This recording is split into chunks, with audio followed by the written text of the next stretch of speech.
Travel with OB. Hi everybody. With her little mic. Hello. So we just finished our 4 days hike, 3 days hike. And then this is a two-part video where the first part OB is going to tell you all about the trail, because I told you guys that I'm not sure if I'm going to continue doing that. Especially on YouTube. I might continue with it on Instagram, but on YouTube I don't think I will be doing travel reviews and stuff, because I like talking my emotions. So the part here OB, if you didn't see that part, we're not sure which one will be part 1 or part 2 yet, but if you didn't see that part, go to Travel with OB's YouTube page to look for it. If this ends up being a part 1, then look out for part 2 to get all the details about the trail and etc. Yeah, and my channel is Overking app. Yeah. Or not Travel with OB. On Instagram she's Travel with OB.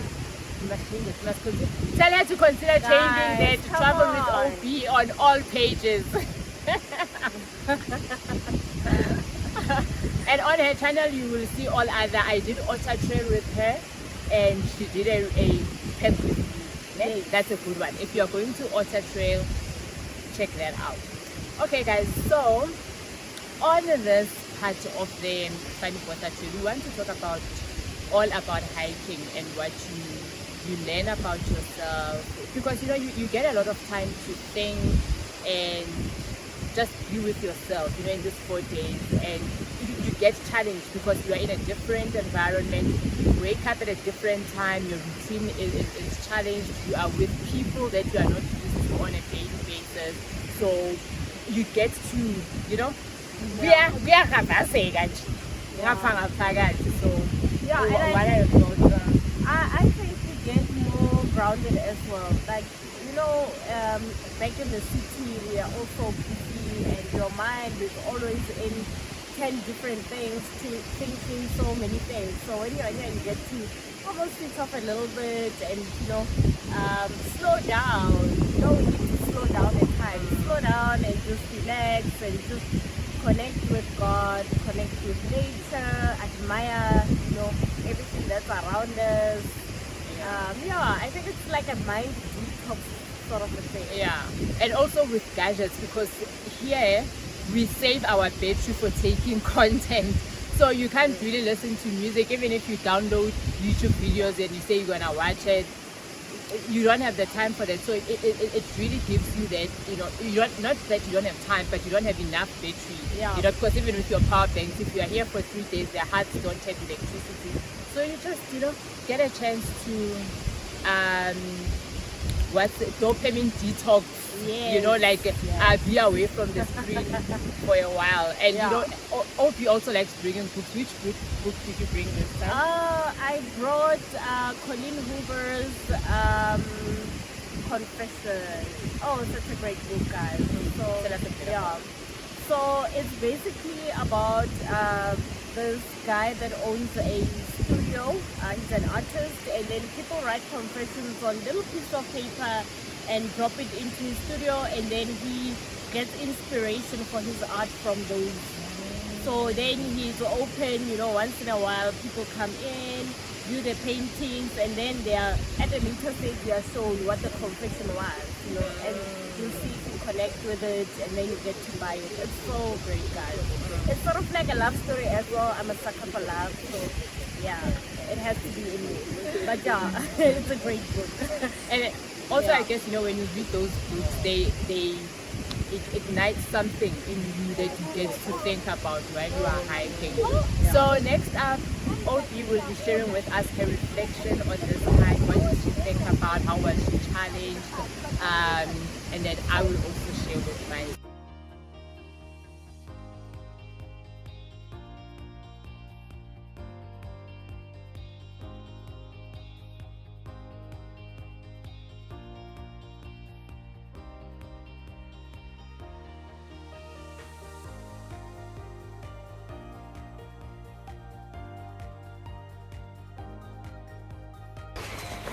Hello. It's morning. 7 o'clock and we're hiking. It's so this place has these amazing trees, right? And usually with hiking, for me, it comes an overwhelming sense of peace. And that's why I love it so much. So that's why I hike. My mind can be very busy, and when I'm out here, it's just nature, admiring God's work, God's art. That's what it's about. Yeah. It's sort of like a reset for my mind, calm things down a bit.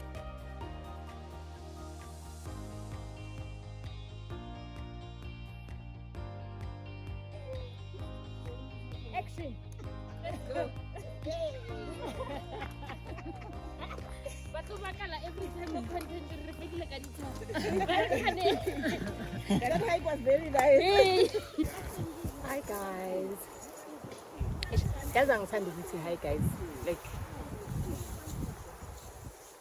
So welcome to my diary session. I think this is nice. While I'm hiking, have a diary session. Angas. But anyway, Musa, I told you that we are still trying to find our feet on this channel, on the things that I love to share and things like that. But so I want to talk about what I learned about myself in this hike. I think what came up for me the most is there's a butterfly on me, and that is so sweet. It's like it's comforting me. Nivani, that's so cute. Anyway, my diary research, I think what came up for me is the topic of doing shadow work. Shadow work is just so the part of you that you don't want people to see. So as people, we have this side that we show to people, oh, I'm a nice person, I am this and that, and then there's a part of us that we actually don't want people to see because it's something that embarrasses us, or it threatens our sense of safety, or it causes rejection and things like that. So for me that came up, I was actually, this morning I was thinking about it, that a lot of times I've been given feedback that I am grumpy and all of that, but it had never been something that I think about deeply. And today it was just that day where it came up, and I was thinking about it because in nature, like I said, that in nature you are with different people, like your family, maybe the people that you live with at home, they've probably learned to deal with you, with the different sides of you, whereas now you are with people that don't know that about you, and they don't know how to act around it, or maybe they just know, but it's a different vibe than with the people that you live with at home. So you get a different type of feedback about yourself, and when that comes up, it's about you, it's not about what other people say and stuff, because also otherwise you can't control people and what they think of you, whatever. So when you get feedback about yourself, it's you looking at yourself, take the lessons for yourself and not make it about other people. You get what I'm saying? So yeah, that was me, about being grumpiness. I also remember when I was in high school, there was days where I would get there and I'm not my bubbly self. I'm not my bubbly self. I'm not joking around. I'm just quiet and stuff like that. And actually, my friends would be offended by that because they expect the Kabelo that they see every day, and on that day, I'm just not feeling it. And I think if you don't integrate your shadow self and you don't accept that about yourself, then you get into a people pleasing thing, because now you are not respecting your body. lately I've been all about that, like listening to your body and observing what's happening inside of you. So when your body calls you to just draw in and look within, within yourself, then you listen to that. You take that time to just keep quiet and stuff. And obviously, then people will ask you if you're okay, and then you give them comfort that actually I'm okay. It's not about you or what you said and things like that. But nature is just calling me to draw into myself and just talk to myself. And then once you figure out what your shadow side is, it's up to you how you, like, what are your next steps from there. If it's something like hectic that causes trauma, then you will speak to a therapist. But just when you figure it out, research ways that you can deal with it. Or the other thing is just listen to your body. Your body will tell you what you need to do. So it will tell you if you need to keep quiet, if you need to sleep. Maybe when you're feeling that you are feeling a bit grumpy, you can go to sleep, or you can just choose to be yourself. But in a situation like this where we are hiking and stuff, you can't just choose to be yourself because you are hiking with people. You get what I'm saying? So yeah, but now that's what I learned about myself. Like that's what I came face to face with on this hike. And luckily, the people that I hike with, I think the people that I attract, because it's my business to coordinate hikes and all of that. It's people that are also emotionally mature. So when they notice that about me, they will make fun of me. So my camera went off, guys. So guys, as space phoning, because I'm recording with my phone, space is appeal, and then my video was cut off, and I just wanted to finish off my diary session. We are done hiking now. We are at Gaskop Waffle Hut, and yeah, I just thought, let me just sit here and finish off my diary session before we go home. So as I was saying, I think I was saying that, when my grumpiness came through and all of that, I was lucky that I had the people that I hike with. I think the type of energy that I attract, Minane, for people who come hiking with me, it's people who are emotionally intelligent. So when I am like that, they don't go like, ooh, lo is snacksy, how can she be in this type of business and then be moody or whatever. And you would feel like when you are in this type of business, you must always be performing, be happy, make people comfortable, and etc. And when you are yourself, you give people permission to be themselves as well, because you are in a place of nature where people are not really distracted.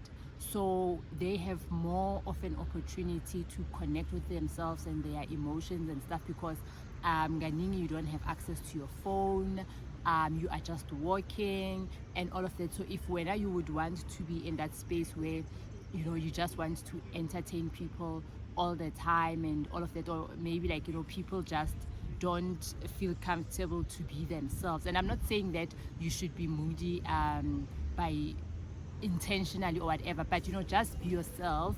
There isn't one way of being in a certain type of business.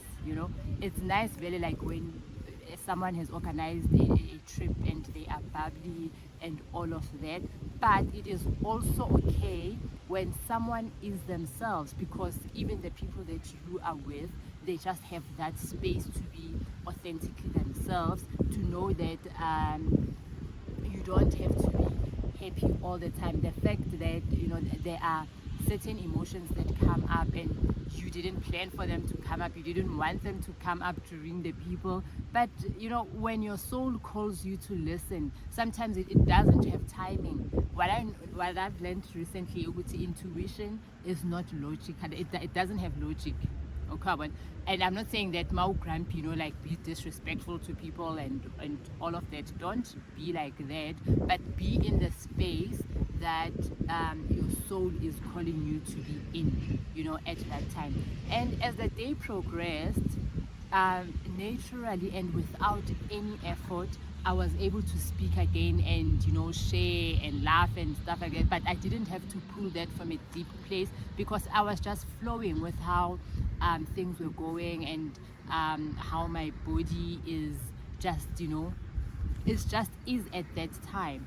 And what I appreciate the most about that moment is that I was able to see the part of me that is an observer. You know, when you read about, like, you know, being present, they say that your mind is not who you are. At that time when, like, you know, I was feeling that, you know, grumpiness and stuff like that, my mind was just coming up with a lot of things. Like, for example, you are not cut out for this type of business. What? How can you host people? Think of something else to do. Like, you know, your mind just comes up with a lot of things. But I could notice that this is not me speaking. There is me that is observing all of my mind, and that me was just saying that, you know, don't overthink it. Don't you know, I'm just calling you in to just keep quiet and listen to me, because you know, I think like that is the real me, like, you know, the one who is just observing everything that is going, like, you know, just listen to me, just learn about yourself. And at that moment I really saw like, you know, a chapter, or what, like a piece of what it feels like to live in flow, you know, because when we think living in flow, we just think about like maybe being productive and whatever, but it's also being flow with your emotions and being authentic to how you are feeling at this point in time. So I think, yeah, that this was my Fanie Botha experience. That is what this period of my life, these few days of my life, taught me about life itself and living in flow. I hope that this just encourages you to be more open to how you are feeling and integrate all parts of you. The sad ones, the happy ones, the ones that you want to hide from people, all of that, they all belong to you, and they all have something to teach you about yourself.